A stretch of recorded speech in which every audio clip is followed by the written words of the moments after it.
this time in St. Joseph Parish, Muyuka, I do so in two capacities.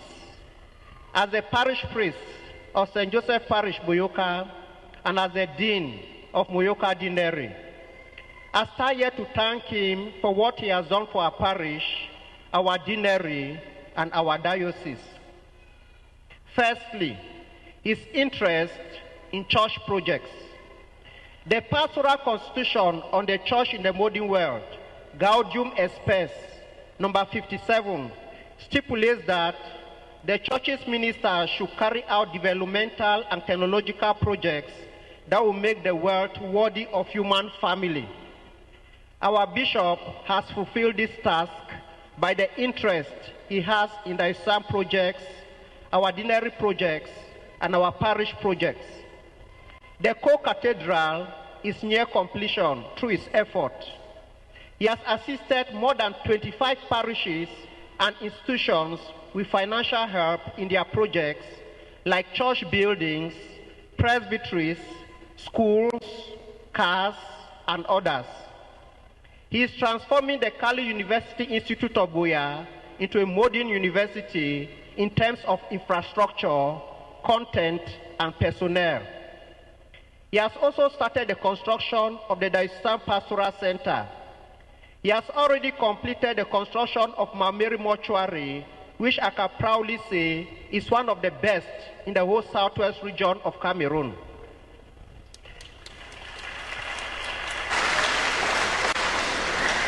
He has given Munyenge Parish a car and a bike.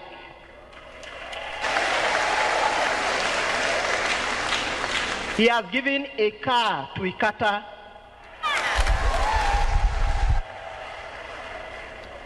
He has given a huge financial support to Malende and Yoke for their presbyteries.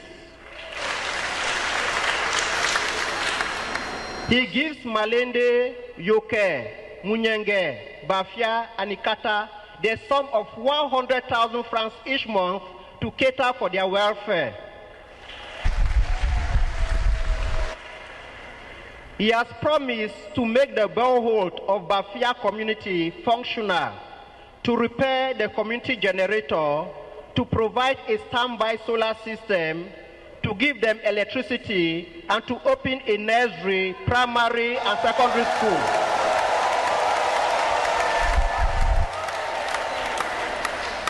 Muyuka Parish has also benefited from his generosity. He has given financial assistance to Balong and Kwekwe church projects.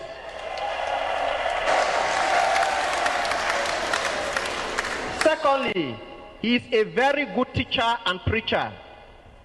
Canon 386, paragraph 1, stipulates that a diocesan bishop frequently preaching in person is bound to propose and explain to the faithful the truths of the faith and morals.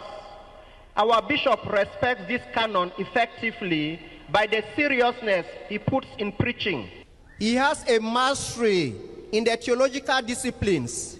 His homilies are rich and nourishing because they are well researched and practical. You always find priests and Christ-lay faithful asking for copies of his homilies after his pontifical masses. I can testify that the Christians of Muyuka are very happy from the nourishment they derive from his homilies. Thirdly, he is a prayerful bishop.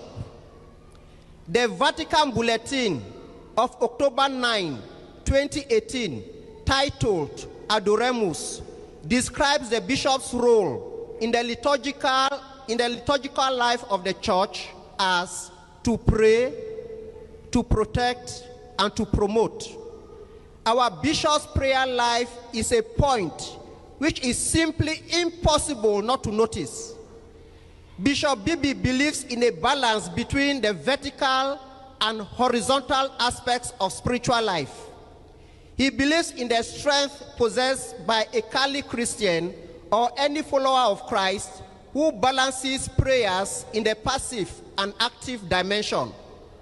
He believes that prayer must go with work, and his entire lifestyle and actions are geared in doing God's will.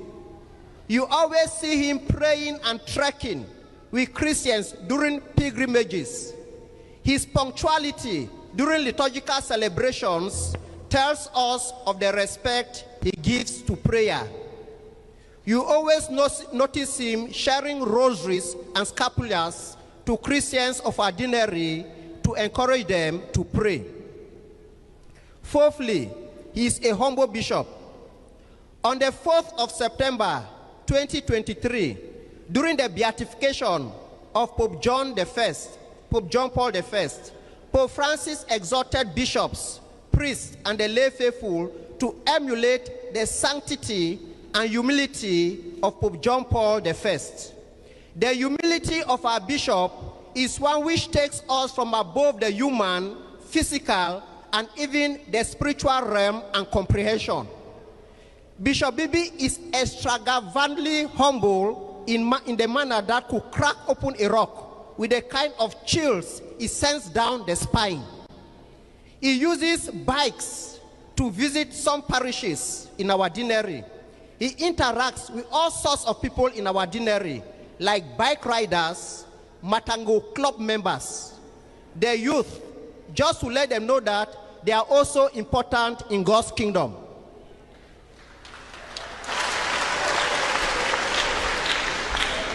He is reachable to everybody. He steps down from his car and greets Christians who come to welcome him. Fifthly, his life of poverty.